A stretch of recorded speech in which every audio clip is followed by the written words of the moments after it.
They built banks, schools, and businesses, a thriving community so successful that it was called Black Wall Street.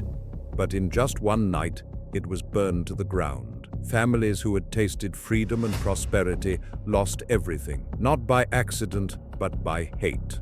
This is the story of how wealth was built and how it was stolen. In the early 1900s, in Tulsa, Oklahoma, a neighborhood known as Greenwood flourished. It was called Black Wall Street.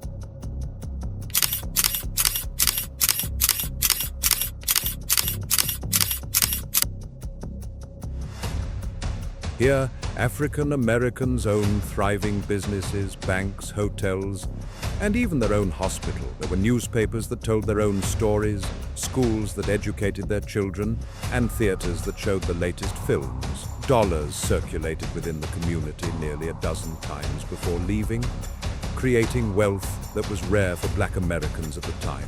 Families felt pride, children saw opportunity, and for a moment, it seemed like the promise of freedom could finally be real. But on May 30th, 1921, everything changed. In the Drexel building downtown, a 19-year-old black shoe shiner named Dick Rowland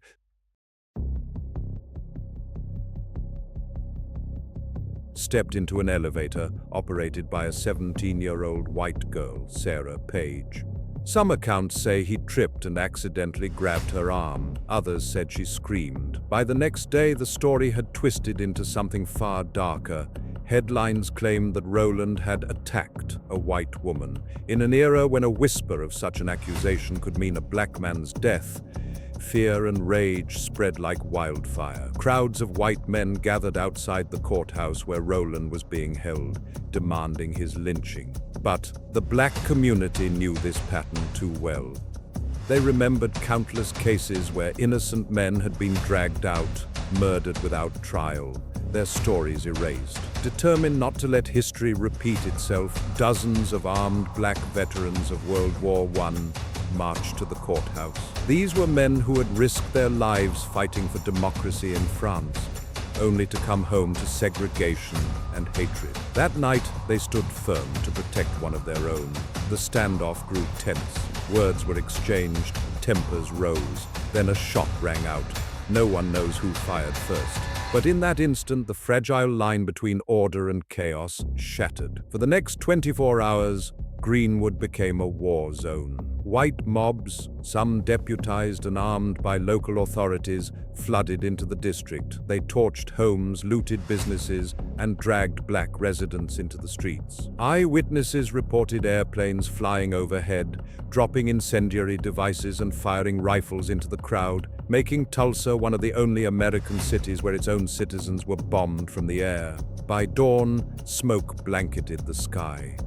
More than 35 blocks of Greenwood, once called Black Wall Street, lay in ruins. Families who had spent decades building businesses watched their life's work vanish in flames. Churches, schools, and hospitals, pillars of the community, were reduced to rubble. The human toll was devastating. Historians estimate as many as 300 black residents were killed, though exact numbers were hidden for decades.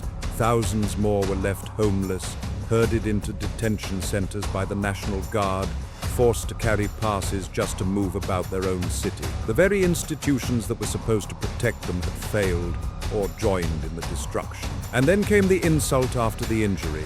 Insurance companies refused to pay out claims for the burned businesses and homes, citing riot clauses. Generations of black wealth, worth millions of dollars in today's terms, was gone, erased in a single day. And what of Dick Rowland, the young man at the center of it all? Within weeks, the charges against him were quietly dropped. Sarah Page refused to press charges. The so-called attack had never happened. A community was destroyed based on a lie. For decades, the Tulsa Race Massacre was buried in Walter White of the New York Evening Post wrote, Chief of Police John A. Gustafson, Sheriff McCullough, Mayor T.D. Evans, and a number of reputable citizens, among them prominent oil operator, all declared the girl had not been molested, that no attempt at criminal assault had been made. Victor F. Barnett, managing editor of the Tribune, stated that his paper had since learned that the original story that the girl's face was scratched and her clothes torn was untrue. Survivors were too traumatized to speak. Schools and history books ignored it. Local officials denied or downplayed the truth. Many Americans grew up never hearing the name Greenwood at all.